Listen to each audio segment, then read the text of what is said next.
नमस्कार दोस्तों। जैसे कि हमने पहले भाग में देखा था कि सूर्यपुत्र कर्ण को आखिर कितनी बार अपमानित होना पड़ा। वो शिक्षा प्राप्त करने के लिए द्रोणाचार्य के पास गए तो उन्होंने सूतपुत्र कहकर उन्हें शिक्षा देने से मना कर दिया। इसके बाद वो ब्राह्मण का रूप धारण करके परशुराम जी के पास गए। परशुराम जी ने उन्हें शिक्षा तो दे दी, लेकिन जब उन्हें पता चला कि कर्ण एक सूतपुत्र है तो उन्होंने कर्ण को श्राप दे दिया। और उनके श्राप के बाद जब गुस्सा शांत हुआ तो फिर उन्होंने कर्ण को विजय धनुष भी दिया और कहा कि जब तक तेरे हाथ में ये विजय धनुष है तब तक तुझे कोई भी नहीं हरा पाएगा। और श्री कृष्ण भी कहते हैं कि अगर कर्ण के पास विजय धनुष है तब तक उससे कोई भी नहीं हरा सकता। मैं तो क्या, तीनों लोग मिलकर भी उसे नहीं हरा सकते। और श्री कृष्ण जानते थे कि अगर कर्ण के पास कवच और कुंडल रहेंगे तो इसका वध होना नामुमकिन है।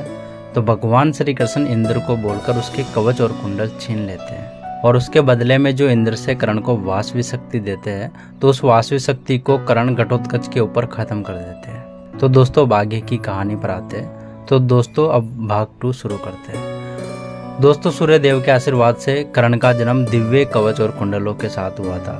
कर्ण का कवच अमृत से बना हुआ था। कहा जाता है कि जब तक कर्ण के शरीर में दिव्य कवच और कुंडल था तब तक कर्ण को किसी भी तरह मारा नहीं जा सकता था।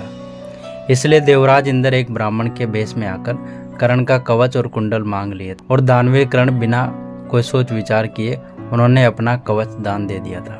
भगवान विष्णु के सुदर्शन चक्र जब किसी पर फेंका जाता है तो वो उसका विनाश करके ही लौटता था। सुदर्शन चक्र इतना शक्तिशाली था कि इसकी तुलना सिर्फ महादेव के त्रिशूल के साथ ही की जा सकती है। लेकिन फिर भी अगर कर्ण के पास अपना कवच और कुंडल होता तो सुदर्शन चक्र भी से भेद नहीं सकता था। यह स्वयं भगवान श्री कृष्ण ने महाभारत में कहा था कि घटोत्कच की मृत्यु के बाद जब सारे पांडव दुखी थे तब भगवान श्री कृष्ण खुशी से नाच रहे थे। यह देखकर जब अर्जुन ने श्री कृष्ण से इसका कारण पूछा तो श्री कृष्ण कहने लगे, इंद्र की दी हुई शक्ति को कर्ण ने घटोत्कच पर नष्ट कर दिया है, इसलिए कर्ण युद्ध में मारा गया। यह तुम समझ लो। युद्ध में कार्तिकेय के समान शक्तिशाली कर्ण के सामने कोई भी खड़ा नहीं हो सकता था। सौभाग्य की बात तो यह है कि कर्ण के कवच और कुंडल छीन लिए गए। उसकी अमोघ शक्ति भी घटोत्कच पर गिरकर नष्ट हो गई। अगर कर्ण कवच और कुंडल के साथ लड़ने आते तो वह देवताओं के साथ साथ 3 लोकों को भी जीत लेता। कर्ण को मारने का सिर्फ एक ही उपाय है, जब उसके रथ का पहिया धरती में धंस जाएगा, वह असावधान हो जाएगा, तब तुम मेरे संकेत के अनुसार सावधान होकर महारथी कर्ण को मार डालना।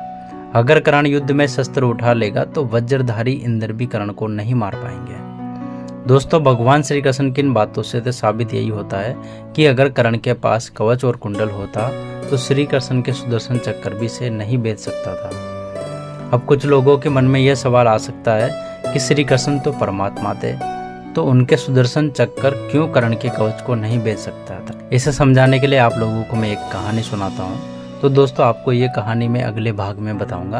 अगर आपको वीडियो अच्छी लगी हो तो वीडियो को लाइक करें और कमेंट करके हमें ज़रूर बताएं कि आपको वीडियो कैसी लगी, और बेल आइकन को दबाना ना भूलें ताकि जैसे इसका अगला भाग आएगा तो उसका नोटिफिकेशन आप सबको सबसे पहले मिल सके। Thank you so much.